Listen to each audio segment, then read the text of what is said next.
So, obviously I've had quite a bit of free time on my hands. So I decided to make a rod. It's nothing special.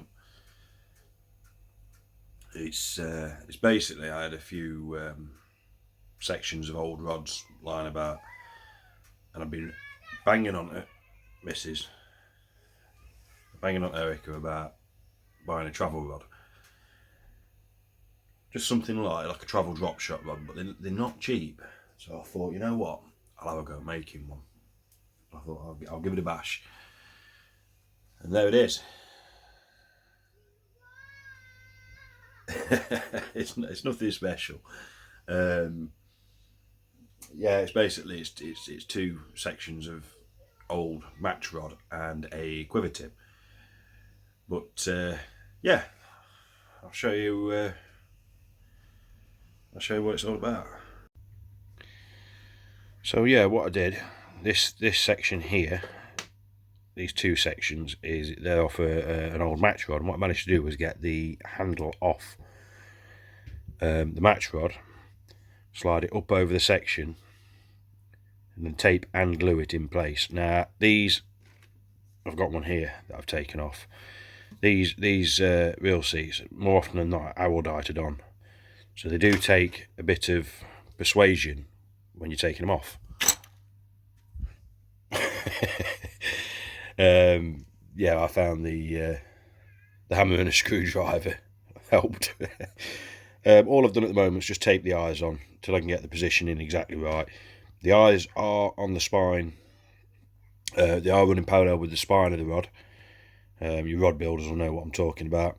The tip section, what I did originally was I made it into a general sort of rod. I took it out, had one cast with it, and it snapped. That is the old tip section. You see the spigot there. So I decided to sand the tip section down from a quiver tip and use that. I've had a line through it, I've tied it to the fence, and I've given it a couple of good pulls, and it's not snapped, so hopefully that'll do the job.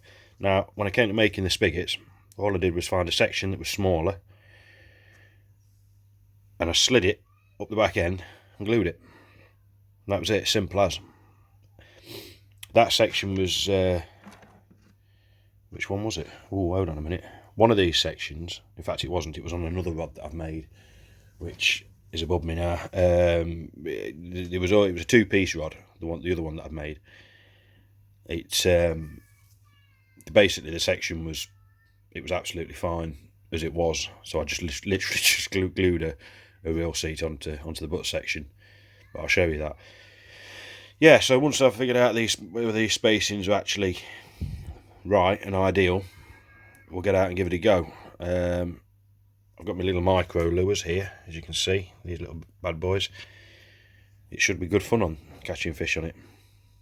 So we've decided to nip out for a walk and a bit of exercise. Kids are feeding the ducks, and I thought I'd give my homemade rod a bit of a bash. We'll see how it gets on. As I showed you before, this is the rod and the reel.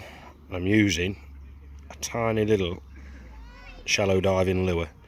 It's about the size of a 2p piece. We'll see how we get on. Pretty much first cast, baby pike on that tiny little lure just there. It's lovely. So yeah, had a little pike. Also did manage to film it, but I had one about £4 strike right under the rod tip. But on my spinners, I've swapped over from treble hooks to single hooks, size 2 single hooks. I think if I'd have had a treble hook on, I'd have probably landed the fish, but I do think it's a little bit more sporting to put single hooks on. Yeah, so other than that, the rod seemed to perform okay. I think the eyes on the quiver tip section could do with being a little bit bigger. I think it restricted the casting slightly, but then again I'm only using tiny little light lures. But yeah, I think the rod performed pretty well. I think we'll get some bigger fish on it. Thanks very much for watching.